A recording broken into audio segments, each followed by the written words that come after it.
Hello, how is everybody doing today? Happy Monday. This is Mike LaFleche, the professor here at Onshape at PTC, and I'm happy to join you today to go over a live stream here of what's new in Onshape Render Studio for the last season or so.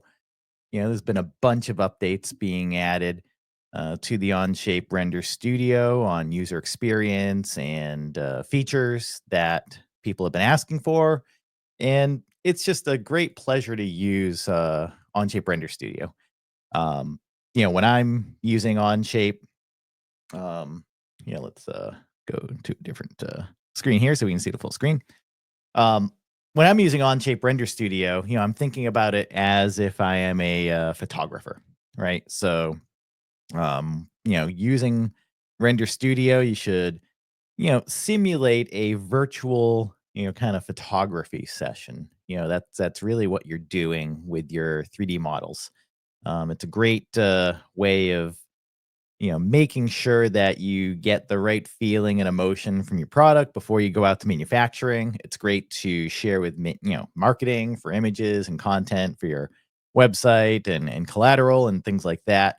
But it's a rapid prototyping tool as well. You're able to see how it looks before you build something, right? So I really enjoy, the ability to do rendering, inside of Onshape without having to leave a web browser. I'm just on my Mac computer being able to do all this stuff. So, what is Onshape Render Studio? If you're new to Onshape, well, first of all, Onshape is a full cloud 3D CAD system with PDM built in at the core. From your first line sketched, you will have the ability to create parts, assemblies, drawings, sheet metal, frames, assembly instructions. You can do simulation. You can import your circuit boards. Um, yeah, you name it. It's a full mechanical CAD system comparable to, things like Creo, SolidWorks, things like that. Except that it runs fully in the browser, in the cloud. There's no files for you to manage or store. It operates like Google Docs as far as like the way you interact with it. You can share, collaborate, uh, the same way you would in Google Docs.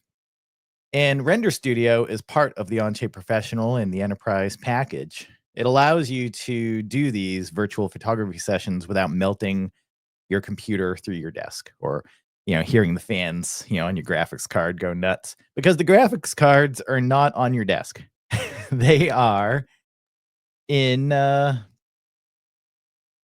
Amazon AWS. They're NVIDIA GPUs that we're running on AWS, and you're getting extremely powerful graphics capabilities without you having to go out and buy that and maintain it and take care of all the drivers and the stuff that you would have to do to get this on your desktop yourself. So, Render Studio will allow you to create photographs, virtual photographs. It's got a pretty easy workflow. You'll see that here.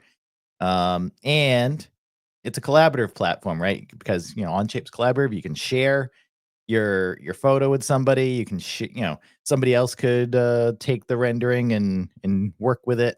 You have all the version control and branching and stuff that Onshape has to try out different ideas.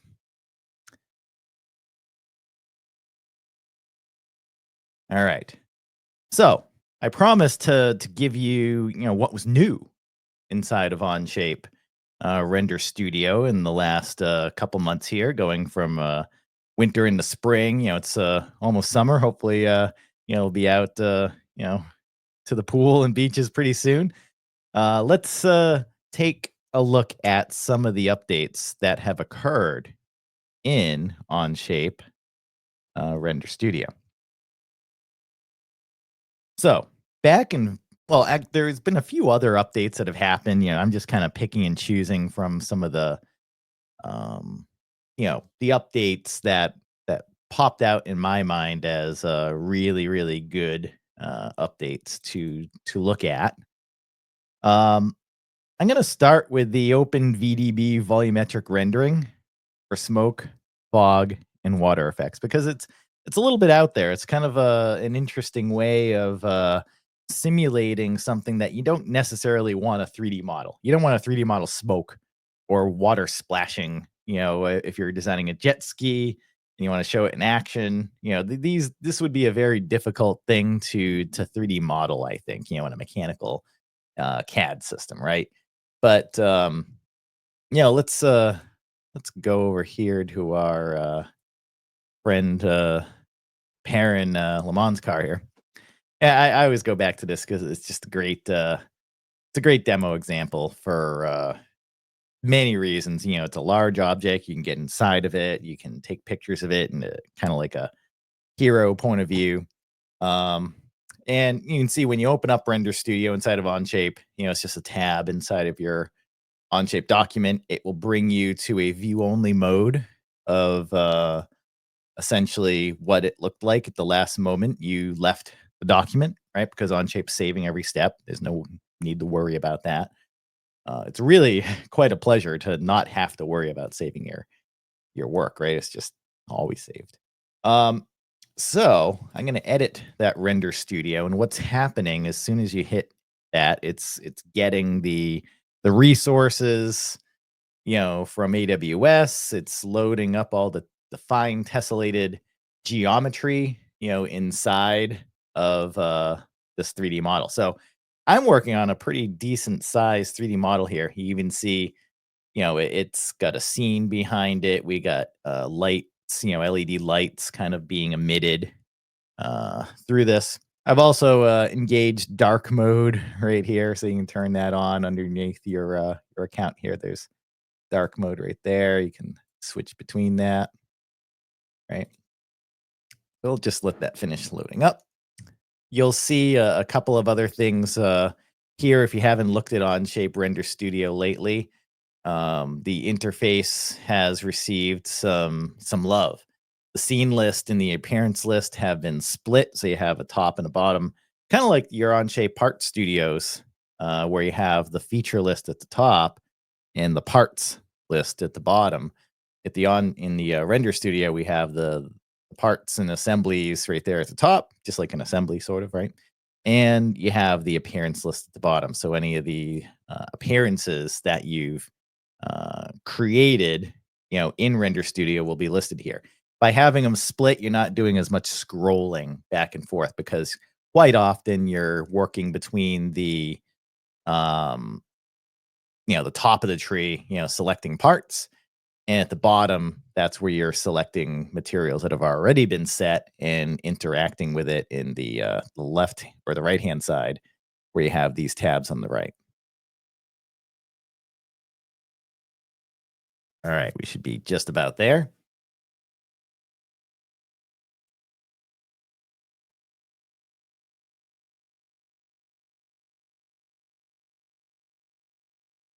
All right, let's just go back to the slideshow here just for a second so we can look at that list of updates. So we're going to talk about OpenVDB volumetric rendering for smoke, fog, and water effects. We're going to talk about the quick texture attachment. So if you have an attachment or like a bitmap or JPEG, and you want to like apply it across an entire material that you've already set, you'd be able to do that. Um, and then resetting your appearances to defaults too. We'll show you that in just a second as well.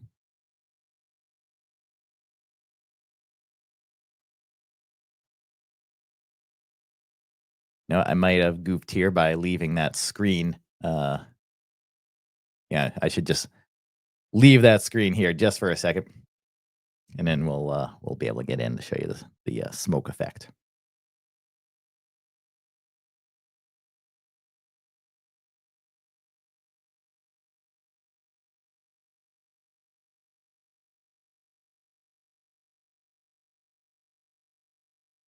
Let me just refresh. I always get little gremlins when I'm doing a live stream. It's just fact of life.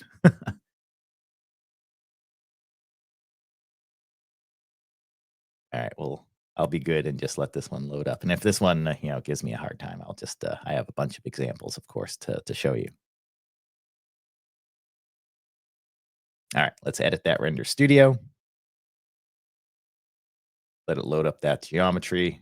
once again, essentially, I have this at a pretty high resolution, so it looks good. This is something that you can actually control in Onshape. You see that diamond next to the complete LMP1. And that diamond signifies that I've set a higher tessellation quality, for the surfaces. So when you render something, you have a bunch of, tessellation triangles, right, that represent a 3D graphic. This is just something that um all rendering tools, work that way, right? Any kind of 3D graphic, if you think about it, right?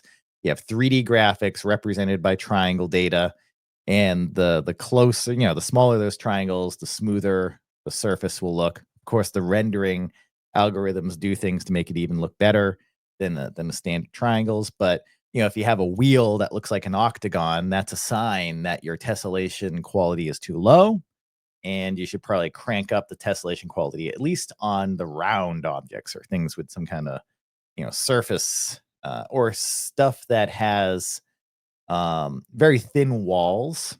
Like, like if you had 2 or 3 layers, like on this car, there's like a skin layer, then there's a sheet metal layer. There's several layers of this. So if you want to make it so that the geometry doesn't bleed in to one another, you want high tessellation, and that's why it takes a little, moment or 2 to, load up this car. It's a full car, so, yeah, wouldn't expect anything else.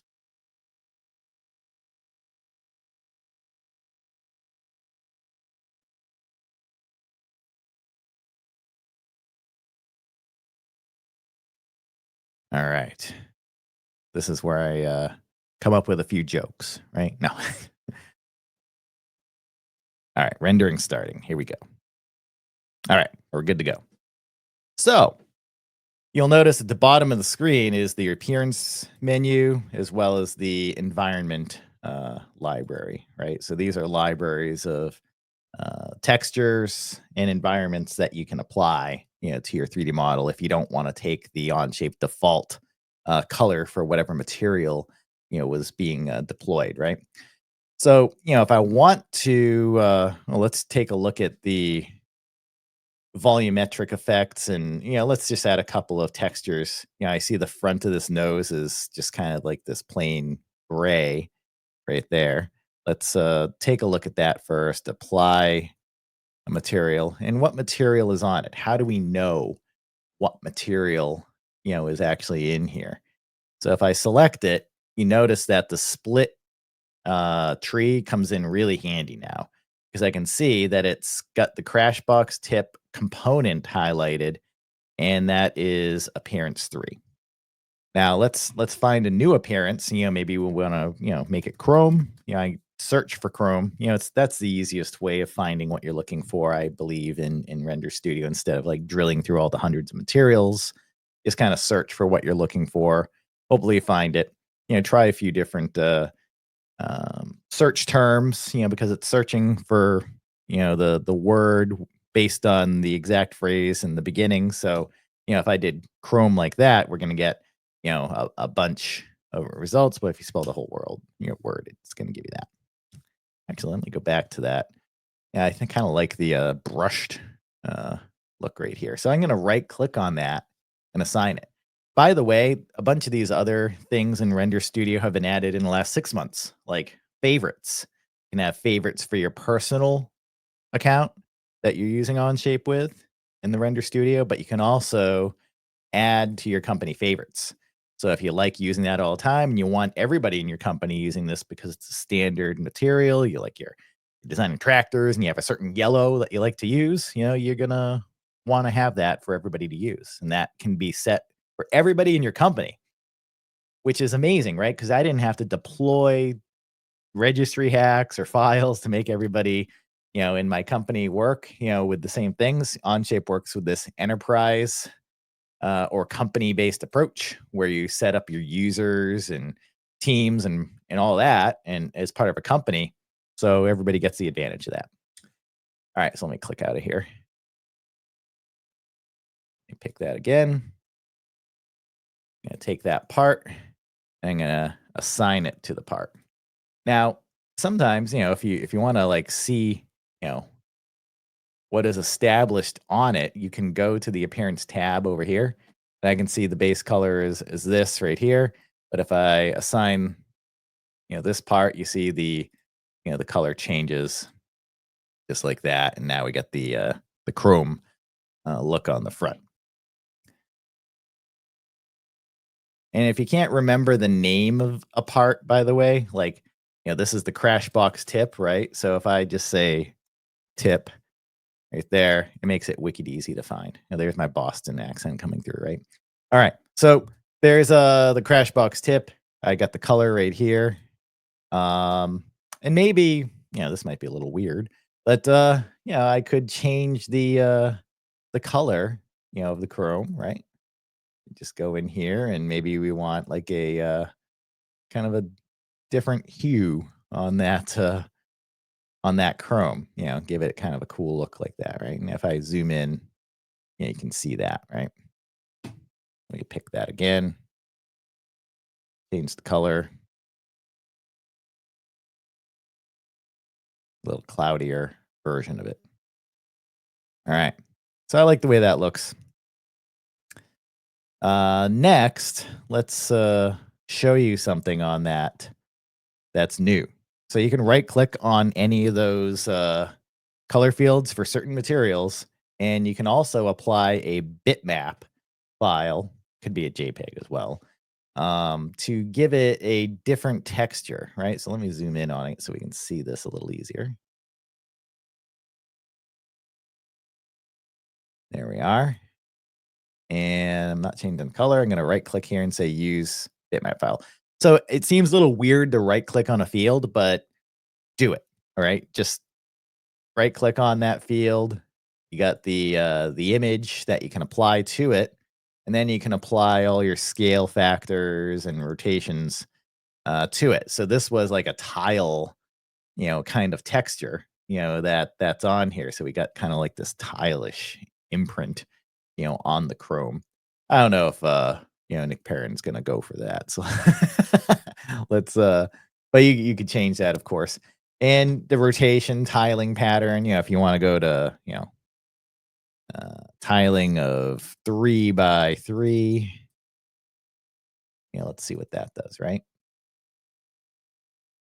You can see that should increase the density of that tiling. So now we got like this tartan, kind of look almost to the chrome.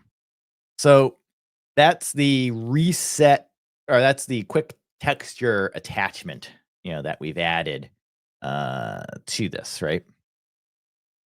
So pretty easy to just, and what you want to do is you want to upload the texture to your Onshape document. Like here I am inside of my tab list at the very top right here, and I've added this. And let me just hide myself here just for a second. So I've uploaded that JPEG image from a website or whatever. It might have been custom designed or what have you. You can upload those types of things to Onshape, and that's what that JPEG image looks like. All right. Let's go back to the previous tab. All right. Now, maybe I don't like this. I want to go back to the default appearance for the nose. So really easy to do. You can just unassign appearance or simply link to the Part Studio appearance. And that should bring me back. Yeah, there we are. So that's the default Part Studio appearance. Maybe I'll just go ahead and assign the chrome again. I like the chrome. What are these other parts here as well? We got the brake duct inlet. Maybe I want all of my inlets to be chrome. So that's what I do. I search for inlet and I just select everything that is an inlet and assign it. If I zoom out, we should start to see some good stuff here. Yeah, we got all these nice chrome kind of look here. All right, and you can see the wheels are nice and round and everything. That's because my tessellation quality is set pretty high. All right, so that's the tessellation choice right there. You can right click, choose tessellation. Right now it's on fine. There is a very fine and a custom if you really need to go crazy with it. All right. So we're seeing a lot of good stuff. Usability is very good, as you can see, inside of here. All right, let's see what else. Quick texture attachment. We're going to get back to the OpenVDB stuff. Reset appearance to defaults. We saw that. There's some really cool stuff we introduced in April, the beginning part of April, importing scene settings from another render studio that you've worked on, right? You want to use the same exact settings, you'd be able to do that. Also, when you export the actual final render inside of Onshape, you can have it remember those settings because there's a lot of checkboxes you don't want to like have to redo all the time. All right. So let's one more thing. Yeah. So yeah, that was the April 4th. So import scene settings, persistent render settings. So how would I do that? How would I bring in settings from another render studio? Well, I can match scene properties. That's a button I have right there at the top from another studio. And let's just open one. I'll go to my plate case.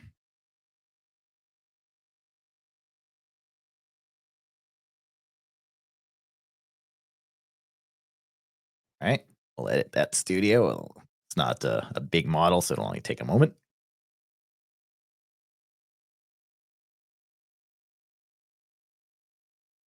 In the flight case, you can see it's a small subassembly here.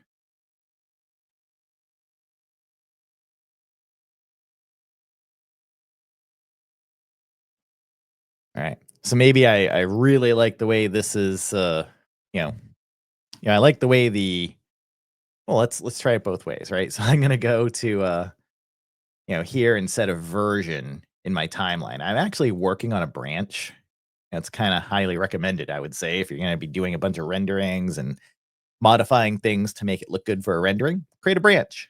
Put renders, versions on that branch. So that way it's easy to find. I'm up to version 13, of my rendering here. I've been, tinkering around with this. And that version will help us now because if I go to my other documents under match scene, recently opened, there's the parent, there's the render studio I'm working with.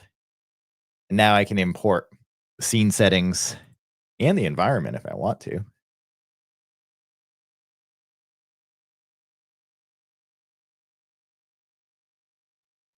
I take a second because that image that I'm using in the background is actually a very large image. It's a 8K image. I'll get to that in a minute too and how I apply those images.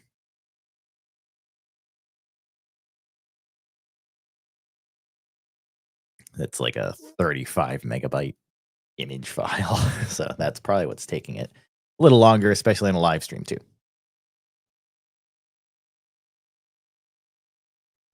Could also go the other way here too, like match scene properties, other documents, go to the flight case, and it will tell you if you haven't created a version in a while, which is quite handy, right? You're not just going to get whatever. It'll warn you if there's been changes. And I can even create a version from here if I have access to that document. And maybe I want to just get the white environment from that other one.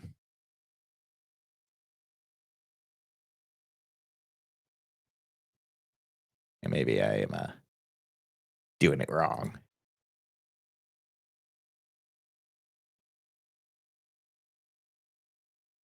I don't think I set a version in that anyway, so that's probably what the issue is.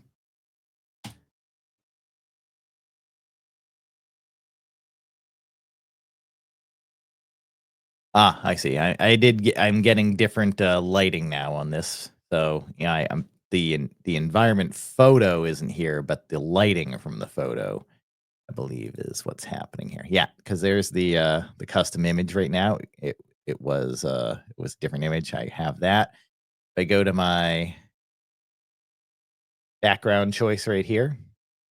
I have this enable background and disable, right? I can disable it.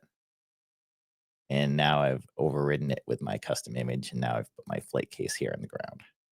Now, you might ask, how it looks really good. Like how was I able to make this look so easy by putting it on the ground and it looks really nice? I got this thing, you know, zoomed.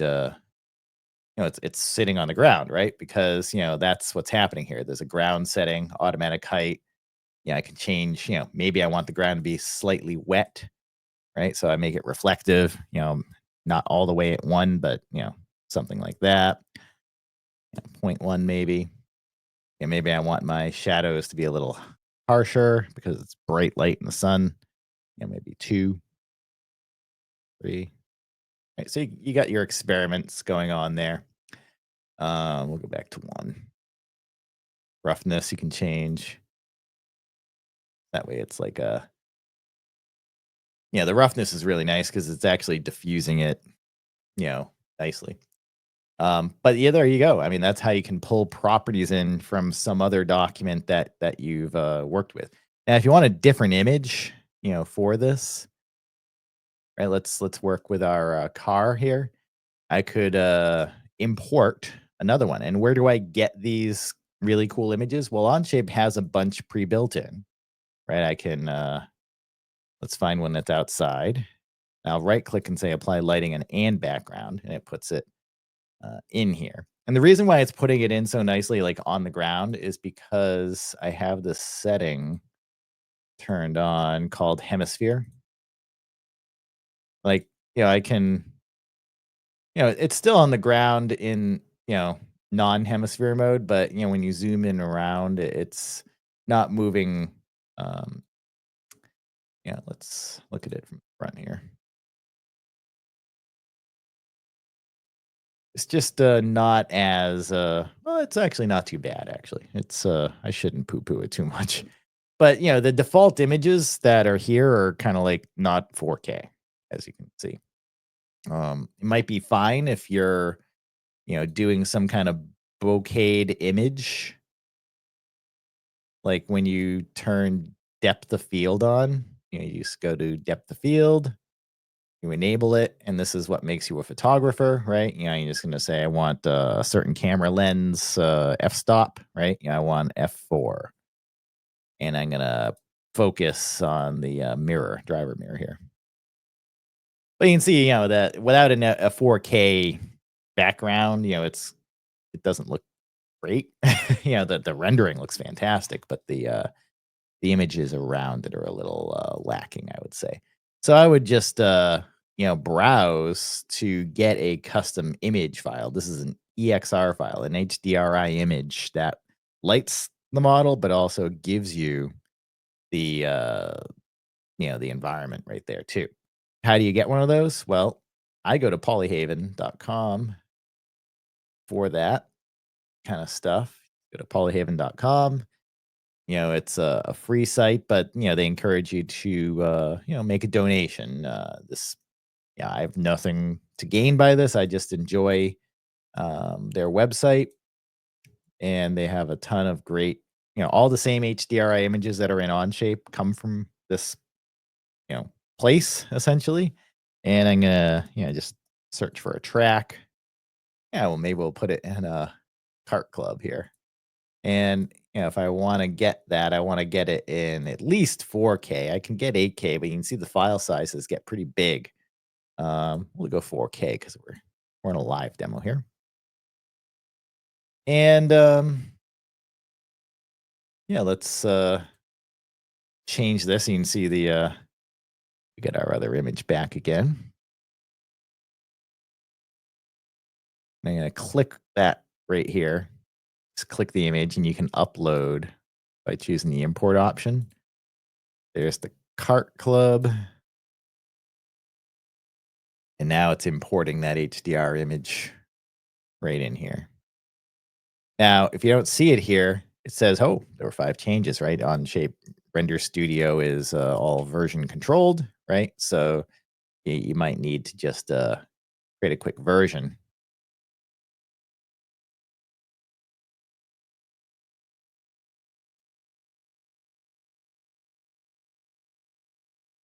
Did I? Oh yeah, there it is. Cart Club 4K.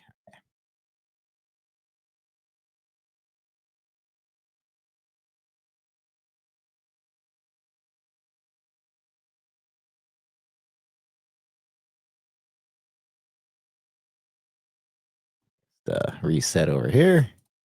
Browse to my image.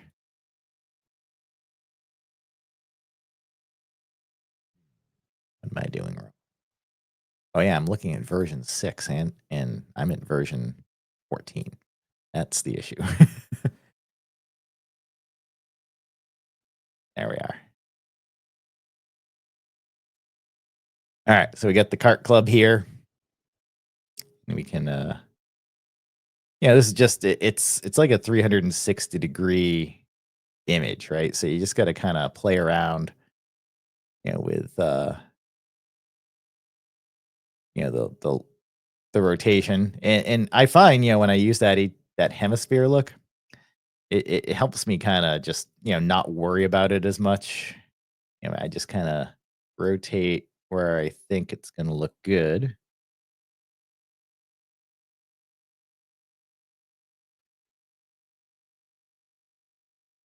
And I'm right clicking and dragging just to kind of. And by the way, this thing works with a 3D mouse. So I'm using my 3D mouse now. It gives you much finer control. All right.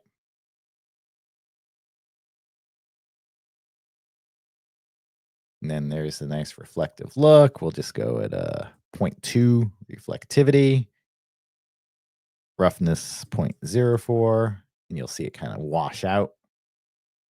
And shadow, that's fine. So it's looking pretty good now. By the way, these lights, it's just a material that you can apply to your parts. And I like the way that looks, so I'm going to hit the render scene button, and it will give you an opportunity to select the final output. You have Onshape Render Studio Advanced, which is an additional purchase. It's not that expensive, but it will let you increase the final output to a very extremely high resolution if you were printing on billboards or posters or things like that. But 1080 images usually fine for web and print. And then you get to choose, what output you want. Do I want the background enabled or not? And what's your final output quality? And I'll say download image. Now, what's new is that Onshape Render Studio will remember all of your render options now. The next time you go to a render, in another session, it'll just remember the all those choices that you see right there at the top of the screen. So that's what that option that I was mentioning before was, the persistence when you output a render.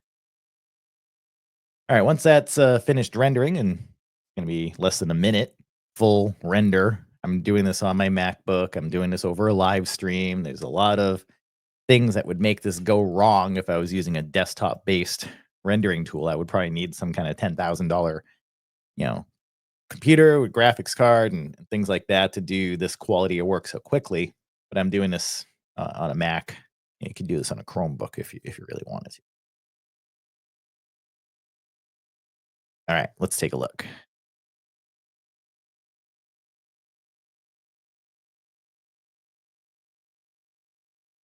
All right, it says rendered successfully, and I told it to render to the document or as a separate download. I can't remember.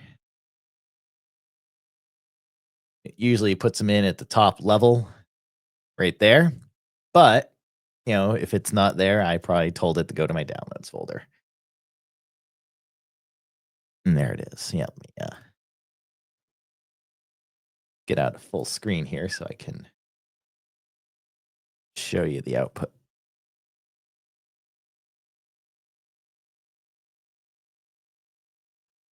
And there it is, right? So pretty nice. I could spend a lot more time on the depth of field and everything to make this even better, right? But without a lot of work, I was able to do that pretty easily right here in front of you. By the way, all your depth of field settings are persistent. Um,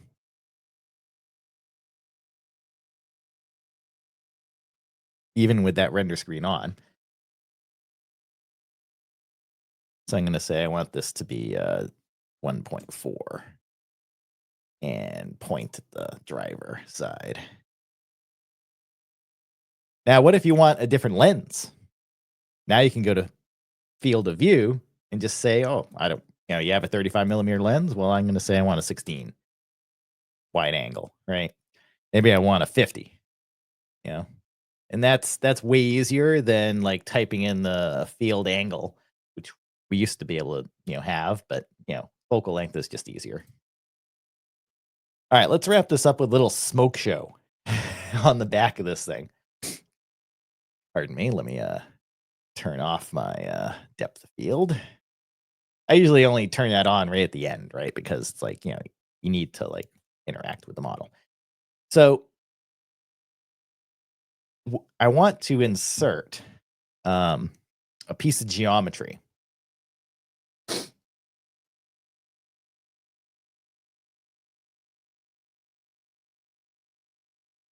Now I could do that just right here. I can insert from my part studio. I have some props, or I could set up a scene that already has this prop in it. But it's just a big cylinder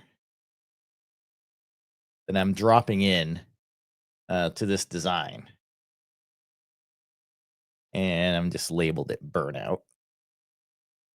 And it's just this part, like way, behind here. And I've just created a cylinder and extruded it.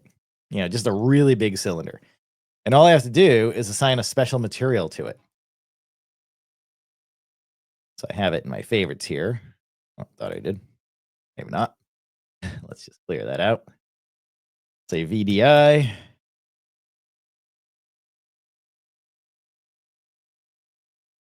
All right, I'm just gonna pause just for a second. Just give me 1 second. I need to pause for just for a second.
Okay, I'm back. My apologies. Had to take care of something at the door. All right. So OpenVDI is a way of assigning a texture. OpenVDB, right? It's a open system for designing 3D graphics, mathematically, of course, through code. And there's a bunch of samples. If you go to, openvdb.org/download, you will have some samples that you can use. And you could probably find more. But, there's like, smoke and things like that that you can apply. So I've downloaded some smoke and VDB. There we are. Open VDB volume is an appearance. And I'm going to assign it to that cylinder. It could be a cube. I just created a big thing, essentially. And it comes in, it looks like a huge, like, glass block. What you need to do is just, I'll select it in here, go to my appearance list. And, it's got a, where is it? index of refraction right here, right? IOR 1. Let's set that to 0 because it's not going to be made of glass. So it will be, kind of clear here in a second.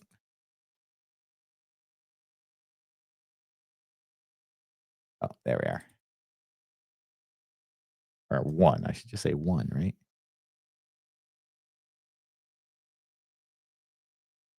Zero.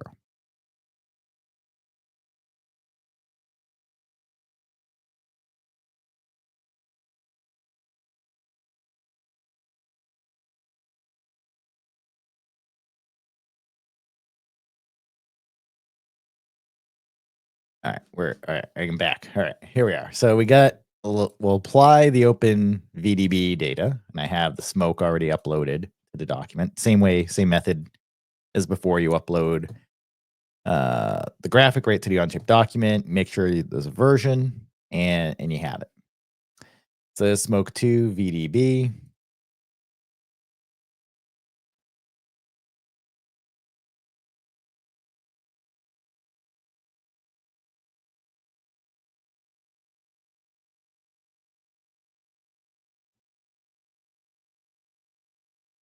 And what you can do, I tried this earlier. I was having very good luck with it.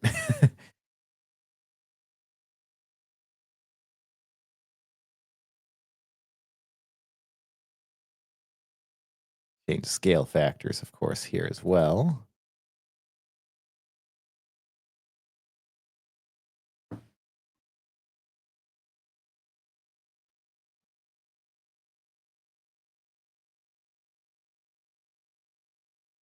Wonder what I'm doing wrong. I know I'm missing something in the when you do this stuff live, it obviously does this sometimes. Index or refraction for the surface if used mesh larger than volume.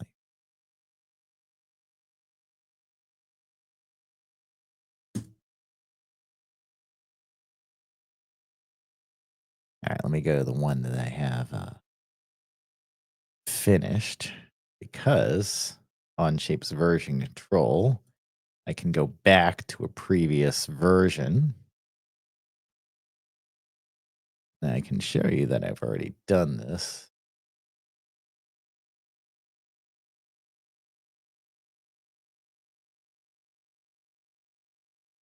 On the slideshow here.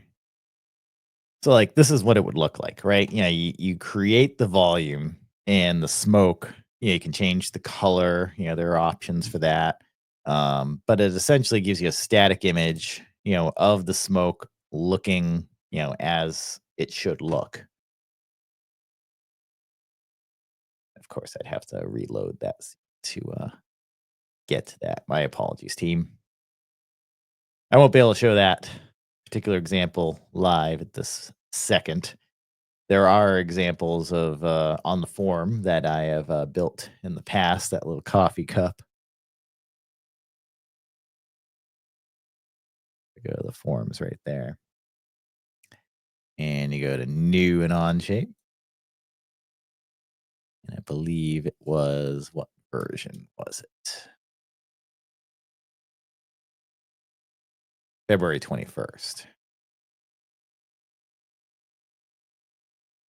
There's February 21st.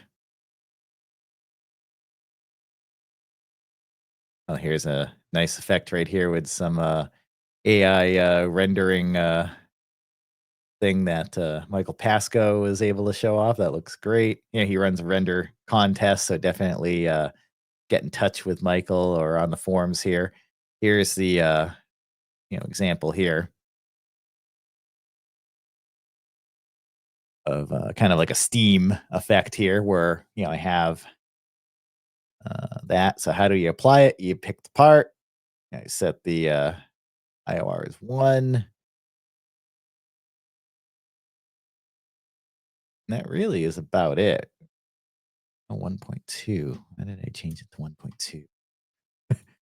I'm second guessing myself. But anyway, it's that's how you apply it. Try it out. Please let us know how it works. Let us know in the forums. Comment here. Happy to look into that further and try to answer some more questions on that. I still need to figure out how to create those images. It's programmatic. I'm using some default ones off the shelf, but there are ways of programming different textures, outside of Onshape, and then you would bring that VDB file into Onshape. So that's really what I wanted to talk about today, everybody. Yeah, field of view control, Dual-Pane list. Lots of different things added, in Onshape Render Studio, right? You're going to be able to create rendering way faster than, you're not tethered to a certain machine. You can do this from any machine. If you want to try it out, just open Render Studio. It's a tab right inside of your Onshape documents. You need Pro or Enterprise Onshape to gain access to those resources. You'll be able to collaborate and share this much easier than prior. And, you're going to get good comments on the level of quality, of your visuals. So that's really what I wanted to make sure you saw today inside of Onshape Render Studio.